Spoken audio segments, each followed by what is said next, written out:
people think of maintenance as, ugh, that's a chore. And the reality of it is that maintenance is just gardening. It is the act of gardening. And there are the jobs in the garden that you like to do more than others. And so thinking very critically about what kind of maintenance you want to do and how you're going to get there is really dependent on what you put in your garden and the decisions that you make. Things become chores when they become a burden. And the goal is never to have your garden become a burden, but to always keep it in that space where it's a joy. That happens by being very intentional about what you put in your garden and how you allow certain plants to take up space and how you edit. Welcome to the Relish Gardens podcast, where we have conversations about the intersection between the garden and your life and how all those things are intertwined, how to care for your space, how to prune, basically everything that is related to the design and development of a garden and the keeping of a garden. I'm Claire Liddell Hannon. I'm the founder and lead designer at Relish Gardens, where we build, design, and maintain beautiful gardens. Let's dig in. Maintenance is a key component of creating a garden that fits your life. And so thinking about it critically about really how much time you have is really important. The goal of a garden is to create a space for you to come and enjoy. Creating a garden that doesn't reflect the time capacity that you have in your life will create a burden rather than a joy for you. And so how do you create a garden that works with your life and that is reflective of your life?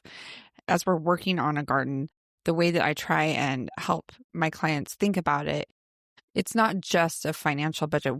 What can you afford? But it's also about what can you afford with your own time or the time of others to maintain your garden so that it becomes this like joyous thing that's part of your life.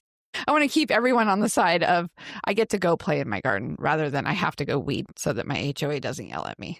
So one of the things that I like to ask about is how much time do you realistically think that you want to or are able to spend in your garden? And that's going to change throughout your life. It will shift. And so you might need to make changes accordingly. Are you somebody who is going to want to be out every day?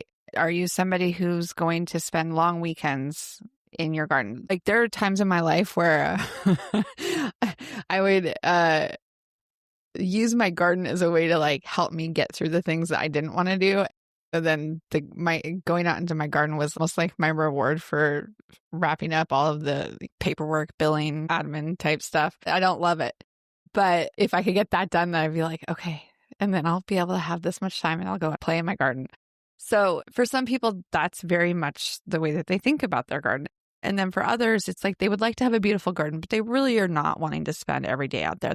They might be willing to put in like a weekend on a Saturday morning or something like that, but it's not something that is part of their daily life. And I think that it's okay to, it's definitely okay to recognize what your capacity is and what your life looks like. If you're like running your kids to soccer and, back and forth every day, there's only so much time that you have to spend in your garden right now. It's very reasonable to say, I don't want to max out my time only in my garden because I have other things in my life. That said, or is it something you're willing to bring help in? We offset a lot of that labor for a lot of people in their gardens so that they can keep beautiful gardens, but they're not having to do the heavy lifting in the garden. If you're somebody who really enjoys gardening, thinking about different times of the year when you might have more time. I have a friend and she is a teacher. And so the bulk of her garden is done during her breaks. And so her spring break and her summer break, she spent a lot of time in her garden. And I think that that's a really good takeaway is to think about what your life looks like on a year-to-year basis. Are you traveling for certain times of the year? Are there certain times of the year that you have deadlines that are consistent? And so thinking about those and incorporating those into your planning is really helpful. When I'm trying to create a garden that has less maintenance for my clients, one of the things that I'll do is I'll create the high impact areas around the home. So the areas seen from the inside of their homes, the areas approaching the home, areas where people frequently travel from place to place. Those are really important places. You're going to be doing more of the fine gardening, detailing work in those areas that are closer to the home, that have a lot of impact. that's what people see. And so thinking about what you actually see and where you're actually going to spend your time, putting your energy in there, and then intentionally creating low maintenance spaces that will create less work for you. So you can play in the parts of the garden that you're going to see, that you're going to enjoy, that your visitors are going to see and enjoy as well. Not every area in the garden is going to be the Pinterest worthy because there's only so much time. If you have a large area that you kind of want to hold from weed growth and just a lot of like needly work, shrubs are a great way to do that. And shrubs can still offer a lot of visual interest all times of the year. I mean, hydrangeas are shrubs. People love hydrangeas. They add a lot of visual impact. You know, you can still get cut flowers, all of that kind of thing. But you're really only spending time maybe once a year on those when you're pruning them. For the most part, they kind of just do their thing. A lot of hydrangeas available don't require staking. They require pruning once a year, but they're going to hold a space that, you know, is between 3 to 6 feet wide. And that's a relatively low maintenance addition to the garden. And I think it's really about the way that you put them together and curate that planting plan. That's a great way to hold areas that are farther away from the home. Every plant that we put into our garden either is taking away or adding to our maintenance budget. And some plants are totally worth the amount of time and energy that they take. Not every plant should be something that requires staking or requires wrapping or any of that kind of stuff. And I think you need to be very, very careful about choosing plants that are going to be your focal point, that may be worth some extra effort, but not every plant should require that kind of work. I would say like 10% of your plants get to be the high maintenance, like divas, and the rest of them should kind of serve you and serve the space rather than creating more work for you. I can't really give you always an individual plant because certain areas are going to require different needs. But the way I would think about it is if this plant fits within my zonal constraints, that's going to be an easier plant to plant, and it's going to require less maintenance for you. So anything that you have to wrap to keep from freezing out, or that you have to add additional mulch to overwinter, or I mean, locally, we used to pull up all of our dahlias every winter in order to keep them all from freezing. And some people still do. I think it's less and less becoming an issue. But certain plants require additional needs based on the climate that you're living in. And you kind of have to decide whether or not that plant meets the criteria. It is so specific to the site and the area that you live in. Our geographical range that we work in is, you know, about 40 miles from one side to the other. And so a plant can go from being a low maintenance plant to a high maintenance plant because the microclimate from one side to the other is completely different. So in one place where you wouldn't need to wrap the plant, you do in another. And so thinking about really specifically about your site and what your site's needs are, and then thinking about the plant and what that plant's needs are, the closer you can get to the plant's preferred needs and spacing, the less maintenance that plant is going to need. Planting a plant in the right space, being really realistic about the size of the space that you have for a certain plant is a really great way to cut down on your maintenance budget. If you have like a 3-foot space and you plant a 6-foot plant in there, it doesn't matter if that plant would be a low maintenance plant. If you put it in a 3-foot space, it's automatically going to eat up your budget because it's always going to be outgrowing your space. It's always going to require pruning. It's never going to thrive to the level it would if it had been planted for that particular space. We have this one garden and it's got this beautiful view. And at some point, somebody put in a standard size maple. And I think probably the intentionality behind it was to put in like a Japanese maple that has like a drooping habit that would only get 5 to 6 feet tall. It would be shorter than the view of the space, but because a traditional sized maple was put in, this tree has to be constantly pruned in order to keep it from trying to reach its full height. I mean, given its own devices, it would probably be like 25 feet tall and completely block out the entire view. And so now the Japanese maple that I would traditionally say are generally low maintenance trees. They require some pruning here and there, but they generally require little to no effort once they are established and are shaped well. This tree requires constant pruning every year, like extensive pruning every year in order for it to be kept at the very stunted size that it is. I had a client that wanted a mock orange. The standard mock orange is going to get between 10 to 12 feet tall and wide.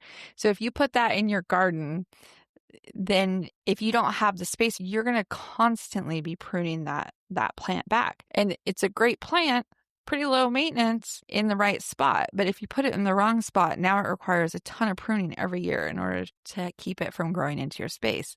But if you take a little bit of time and go, ooh, I love mock orange.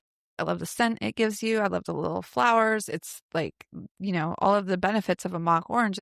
And then you go and you look at cultivars, you can get a mock orange that is going to be much, much smaller and may fit into your space without having to have constant pruning. There are several different types of mock orange that will fit within a smaller than 5-foot space. So depending on what the needs are of that garden, I can find one of these other cultivars that's going to be long-term is going to be way lower maintenance than a traditional mock orange. And I still get to have a mock orange. Not all is lost when you're looking at plants to put in the garden, because there's usually a cultivar that's been bred specifically for spacing issues or disease resistance. And if you can't find a specific plant, there's usually the characteristics that you can find in a different plant that will give you what you're looking for. Using a tree or a plant that's been specifically bred to prevent certain diseases that are common in that area are a great way to kind of cut down on your maintenance budget. Things that we're seeing a lot right now is viburnum beetle is like huge. So like there's a lot of these older viburnums that have thinner leaves. Those are getting munched. So choosing something that has kind of a resistance to that, using a viburnum that has a leathery leaf or something that isn't going to be as attractive to the beetle. I mean, this is kind of the thing too. If you are in an area that has heavy deer pressure or heavy like bunny pressure, being realistic about the fact that you have bunnies and deer in your area is really important. Is going to create so much less work for you in the long run, because if you make choices early about the kind of plants that you're putting in there, you're not going to be creating like a deer buffet and then having to create strategies to keep them out, which can create a lot of work. There's certain types of gardens that people automatically assume are lower maintenance. And the ones that I would say that is considered low maintenance that might not inherently be low maintenance is a meadowscape. It's really popular right now. I love the look. I love this idea of this densely planted space that can be low maintenance, but depending on what you put in this meadowscape, you can actually create a space that is very, very high maintenance, because depending on the mixture of the plants that you put in there, some of these meadows are going to need to be constantly thin. There's certain types of plants that will often go into meadowscapes because they self-seed and they'll perpetuate in the space without having to be replanted. So they'll reseed themselves over and over and over.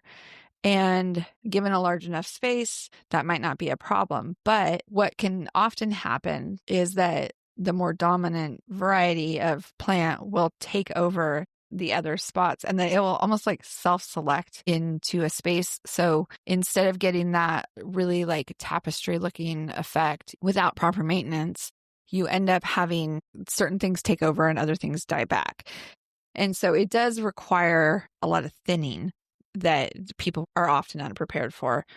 The other thing with meadowscapes is, just like in any other space, especially a wild space, it requires regular weeding of like invasives that have been brought in by birds and other animals. I mean, we've even seen it happen on rooftop gardens where these beautiful meadowscapes that weren't maintained to the specifics of the garden, they have had birds introduce weeds. And so we're actually weeding Boston ivy out of these meadowscapes because the birds have brought them in. People automatically assume that if it's native, it's going to be less maintenance. That's not always the case. Just because it looks naturalized doesn't mean it is low maintenance.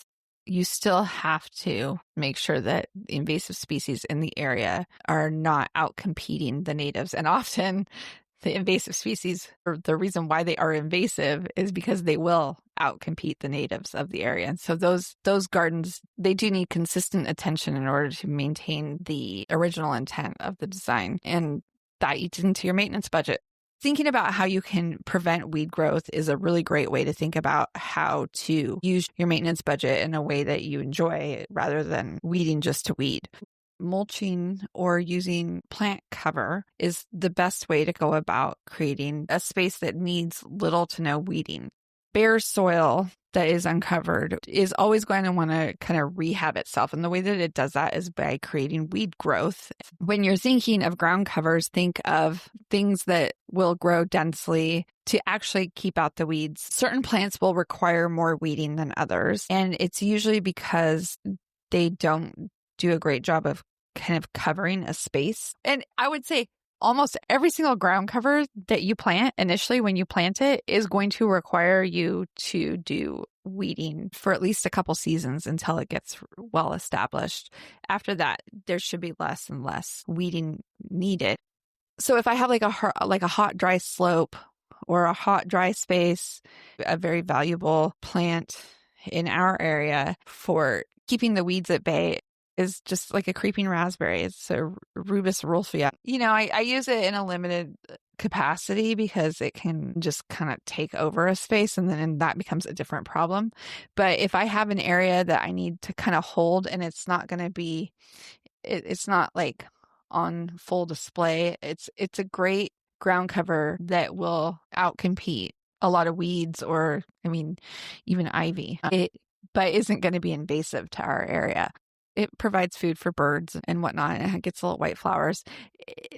It's definitely not a collector plant, but if you're trying to hold a space, it will do the job. And then you will not be having to weed out ivy.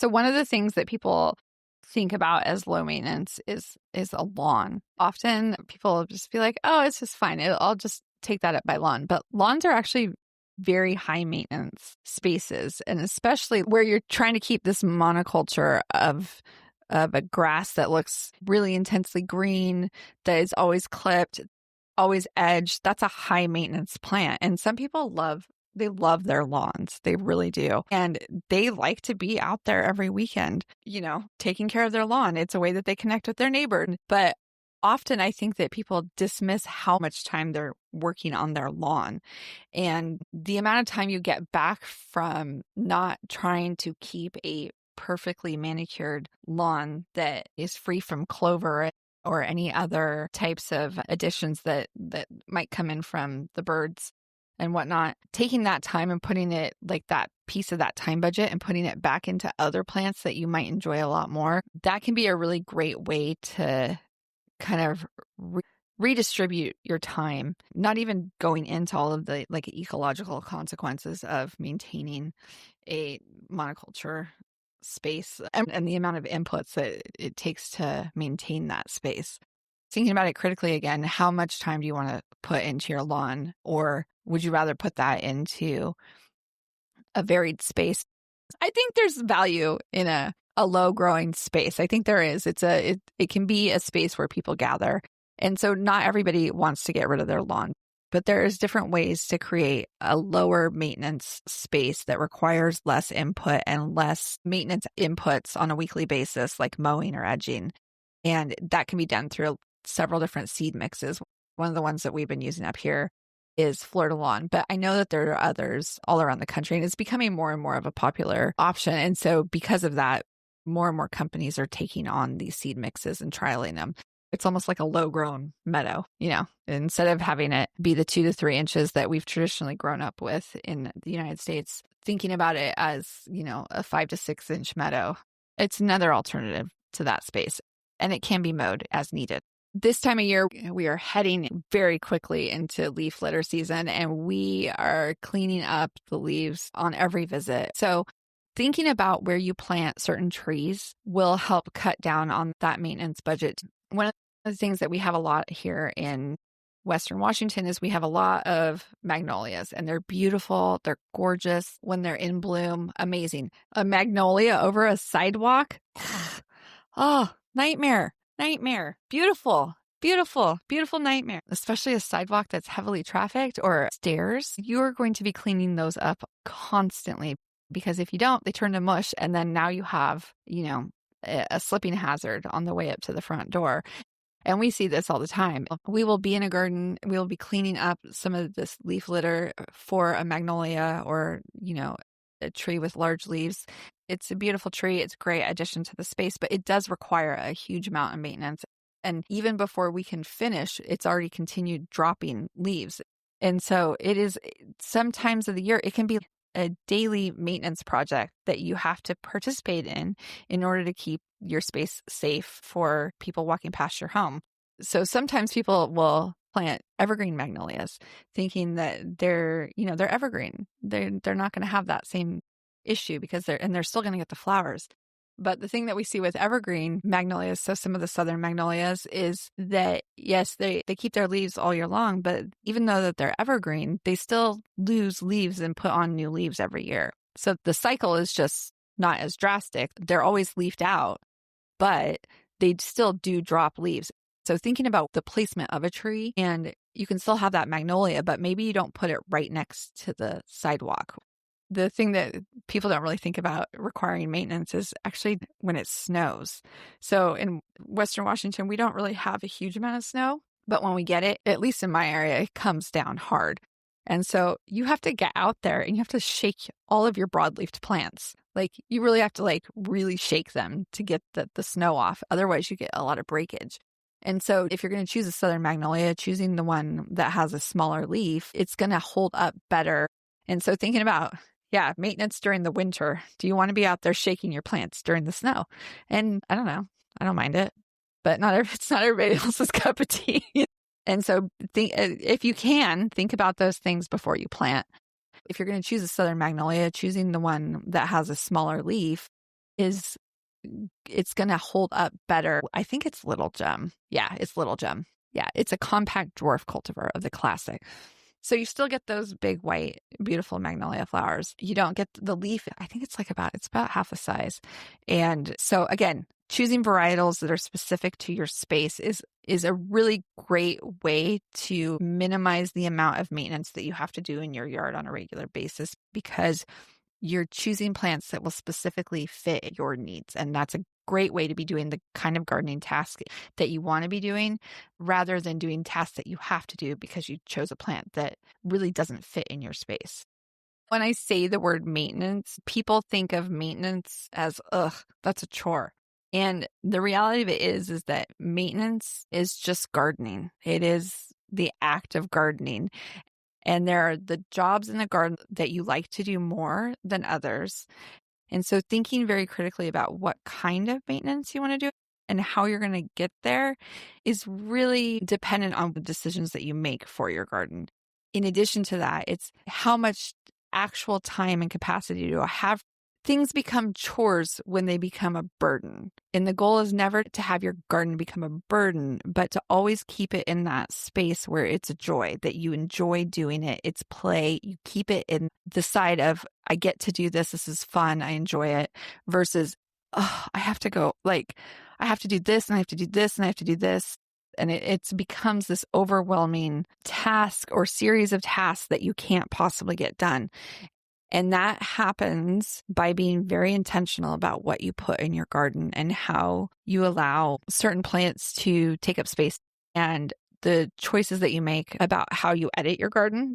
Things that are requiring a lot of attention, they may become things that you don't want to have, specifically because they create more work than you have time for.